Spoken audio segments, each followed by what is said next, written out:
ምን እንዳደረኩሽ ታውቂያለሽ አይደለ? ሽንትሽን ነው ላይሽ ላይ የማሸነሽ ድጋሜ ማለት ነው። ባለፈውም ሸንተሻል፣ አሁንም በድጋሜ ሽንትሽን ነው ማስለቀቀሽ። ይሁንሽ ቢምቢ አልኳት እንጂ እሷ እኮ ምንም ከኔ አይደለም ከኔ እጅ አይደለም ሌላ ሰው ቀርቶ እኔ በቃሻለሁ። ሲጀመር አሳይቼሻለሁ አይደል እንዴ? እኔ በቃሻለሁ አይደለም ላንቺ እሱን አሳይቼዋለሁ። አሁን ግን በጀመርኩት ህይወቴ ላይ እየመጣሽ ነው ያለሽው። በአይኔ በብረቱ በኡመር ነው የመጣሽው። ገባሽ አይደለ? በሱ የመጣ ሰው በማንም አልደራደርም። አይደለም ባንቺ ይሄ ሚኪ ተብዬ የመጣው ራሱ ማለት ነው። በማንም አልደራደርም። ቤትሽ ድረስ ነው የምመጣልሽ፣ እገልሻለሁ። ሰላም ውድ የተከበራችሁ የኔ ቤተሰቦች ሰላማችሁ በያላችሁበት ብዝት ይበልልኝ። ለምትሰጡኝ አስተያየትና ኮሜንታችሁ በጣም ነው ማመሰግነው እጅግ በጣም። እንግዲህ ባለፈው ባያችሁት ቪዲዮ ብዙ ነገር እየደረሰብኝ ነው ያለሁት። ብዙ ቻሌንጆች እየመጡ ነው ያለሁት። እነዛን ቻሌንጆች እየተወጣዋቸው ነው ያለሁት። እንግዲህ ሚኪ በራሱ መጥቶ አይቶት ምን አድርገው እንደተመለሰ ያውቀዋል። ስለዚህ በራሱ መወጣት ስለማይችል ሴቶችን እያደራጀ አንድ በአንድ እንደ ቢምቢ እያከታተለ እየላከብኝ ነው ያለው። እኔ ደግሞ ለቢምቢዎች ቦታ የለኝም። ቢምቢ በምን እንደምንገላቸው ታውቃላችሁ አይደለም? እዚህ ኢትዮጵያ ውስጥ ላሉ ሴቶች ቀርቶ እዛ እንኳን ስሰራ ከብዙ ሰራተኞች ጋር ከብዙ መዳሞች ጋር ሰርቻለሁ። ሪስፔክት ሰጣቸዋለሁ፣ ክብር ሰጣቸዋለሁ። ከዛ በዘለለ ግን መተው እኔ ላይ እንደፈለጉ የፈለጉትን መናገር የፈለጉትን ማውራት አይችሉም። ለምን? ለራሴ ክብር ቦታ ስላለኝ ሪስፔክት ስላለኝ ለሰው ሪስፔክት እንደምሰጠው ሁላ ለራሴ ሪስፔክት አለኝ። ማንኛውም ሰው መተው እኔ ማናገር ይችላል። ነገር ግን ሪስፔክት ሰጥቶኝ አነጋገሩን አሳምሮ ሲመጣ እቀበላለሁ፣ ችግር የለውም፣ አወራለሁ። ነገር ግን መተው እኔ ላይ እንደፈለጉ መናገር እንደፈለጉ መዝናናት ምናምን ነገር አይመቸኝም። ሲጀመር ማንም የኔን ባህሪ ደግሞ በደንብ ጠንቀቀው የሚያውቁ ሰዎች አሉ። እነዛ መጀመሪያ ወይ አጣርተው ስለኔ ባህሪያት አጣርተው ወይም ደግሞ ፈልገው ምን አይነት ባህሪን ያላት ምን አይነት ሰው ናት ብለው አጣርተው ነው መምጣት ያለባቸው። እኔ እታገሳለሁ፣ እሰማለሁ፣ አዳምጣለሁ። ነገር ግን ደግሞ ከአቅሜ በላይ ከሆነ ያው ወደ ድብድብ ነው የምገባው። እኔ እደባደባለሁ በቃ። ምክንያቱም ትግስት ያልቃል። ትግስት ካለቀ ደግሞ ያው ወደ ጸብ እንደሚገባ የታወቀ ነው። ግን ረጅም የሆነ ትግስት አለኝ፣ አዳምጣለሁ። እሱንም የማዳምጠው በሪስፔክት መጥቶ የሚያወራኝ በስነ ስርዓቱ አግባብ ባለው መንገድ መተው የሚያወሩኝ ከሆነ አወራቸዋለሁ። ነገር ግን ደግሞ እንደዚህ እንደ ቢምቢ እየተላኩ እየመጡ ሊናደፉ የሚሉ ሰዎችን ደግሞ ነድፌ ጥላቸው። ስለዚህ ምን እንደሚፈልግ ሚኪ አላውቅም፣ አልገባኝም። በቃ እሱ ቆርጦ የተነሳው የኔን ህይወት መበጥበጥ ነው። ወይ ደግሞ ተመልሼ ሄጄ እዛው በቃ ህይወቴ ተበላሽቶ እንዲቀር ነው የሚፈልገው። ያኔ እንደዛ ነው እየገባኝ ያለው። ሴቶች እያደራጀ እየላከብኝ ነው። አንድ ቢምቢ ልኮብኛል፣ ነገ ደግሞ አንድ ንብ ይልክብኛል።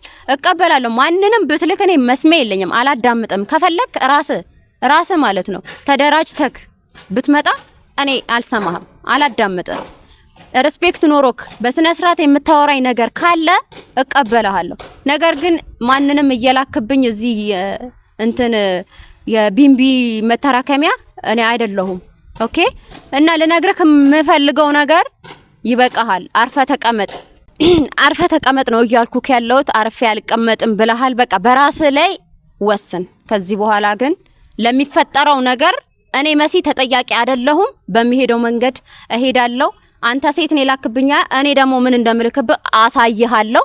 ሚኪ አርፌ አልቀመጥም ብለሃል። እያስጠነቀቅኩክ ነው። በጣም ታግሼሃለሁ፣ በጣም ተናግሬሃለሁ። አጠገቤ እንዳደርስ ብዬ አስጠንቅቄሃለሁ። ልሰማኝ አልቻልክም። እኔ ከብዙ ወንዶች ጋራ ወይ ከወንድሞቼ ጋራ ከቤተሰቦቼ ጋር አላገናኝም ብዬ ነው ይሄንን ጉዳይ ራሴ ጀመርኩትን ነገር ራሴ እፈታለሁ ብዬ ስላሰብኩኝ እንጂ ቤተሰብ ጋር ማድረስ ብፈልግ ዛሬ አንተ በህይወት ላትኖሩላት ትችላለህ። ምክንያቱም በህይወቴ ነው የመጣው።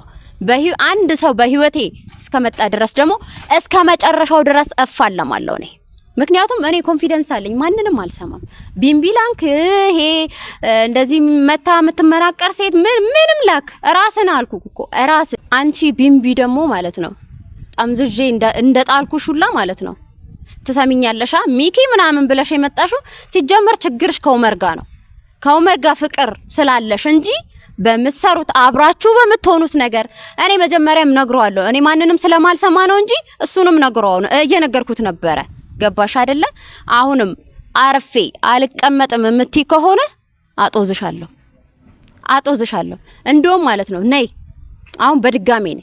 ወንድ ከሆንሽ ኮንፊደንስ ካለሽ አሁን እኔ ጋር እንድትመጪ ይፈልጋል። ምን እንዳደረኩሽ ታውቂያለሽ አይደለ? ሽንትሽን ነው ላይሽ ላይ የማሸነሽ ድጋሜ ማለት ነው። ባለፈውም ሸንተሻል፣ አሁንም በድጋሜ ሽንትሽን ነው ማስለቀቀሽ። ይሁንሽ ቢምቢ አልኳት እንጂ እሷ እኮ ምንም ከኔ አይደለም ከኔ እጅ አይደለም ሌላ ሰው ቀርቶ እኔ በቃሻለሁ። ሲጀመር አሳይቼሻለሁ አይደል እንዴ? እኔ በቃሻለሁ አይደለም ላንቺ እሱን አሳይቼዋለሁ። አሁን ይኸውልሽ አንቺ ቢምቢ ማለት ነው እኔ ስለሚኪ ምንም መስሎ ስለማይታየኝ ገባሽ አይደለ? ለተውኩት ነገር አሁን ግን በጀመርኩት ህይወቴ ላይ እየመጣሽ ነው ያለሽው። በአይኔ በብረቱ በኡመር ነው የመጣሽ። ገባሽ አይደለ? በሱ የመጣ ሰው በማንም አልደራደርም። አይደለም ባንቺ ይሄ ሚኪ ተብዬ የመጣው ራሱ ማለት ነው በማንም አልደራደርም። ቤትሽ ድረስ ነው የምመጣልሽ፣ እገልሻለሁ። ቤተሰቦቼ እኔ በቃ ማለት በልን የተነሳሁት አሁን ማለት ነው። እስካሁን ድረስ ፈርቼም ለሀገሩም ደግሞ አዲስ ነኝ። ያው ቆይቼ ስለመጣሁኝ ከሰው ጋር ልጣላም ብዬ እንትን ብዬ ነበር። ግን አሁን የዛልህ ራሱ ዛገር ያሳለፍኩት ነገር እዚህ ተወጩ እያለኝ ነው። ስለዚህ የእናንተ ሀሳብ አስተያየት ያስፈልግ። እኔ ስንት አይነት መከራ አሳልፌ እንደመጣው ማንም አያውቅም። ብዙ ቻሌንጆች ምን ለብሼ እንደምሰራ ታውቃላችሁ፣ ሁላችሁም ታውቃላችሁ። አረብ ሀገር ያላችሁ ዩኒፎርም ነው አለብሰን የምንሰራው። ዩኒፎርም ለብሰን ጠዋት 12 ሰዓት የተነሳን ማለት ነው ከሌሊቱ 6 ሰዓት ነው ያንን ዩኒፎርም አውልቀን እንተኛው። ስለዚህ ያ ሁሉ ብሶት ስላለብኝ ያ ሁሉ ጭንቀት ያ ሁሉ ሐሳብ ብዙ ቻሌንጆች ትግስትን አረብ ሀገር ብዙ ነገር እንደሚያስለምደን ሁላ ብዙ ነገር ተምሬ ነው የመጣሁትኝ። መታገስ ካለብኝ እታገሳለሁ፣ መደባደብ ካለብኝ እደባደባለሁ። እዛ ሀገር ስንሄድ ህይወታችንን መስዋዕት አድርገን ነው አይደለ? እኔ ደግሞ ለፍቅር መስዋዕት አደርጋለሁ፣ ራሴን መስዋዕት አደርጋለሁ። አንተ ሚኪ ትሰማኛለህ? ከዚህ በኋላ አርፈ ብትቀመጥ ይሻልሃል። አይደለም ቢምቢ ምንም ላክ፣ ከዚህ በኋላ ነብርም ላክ።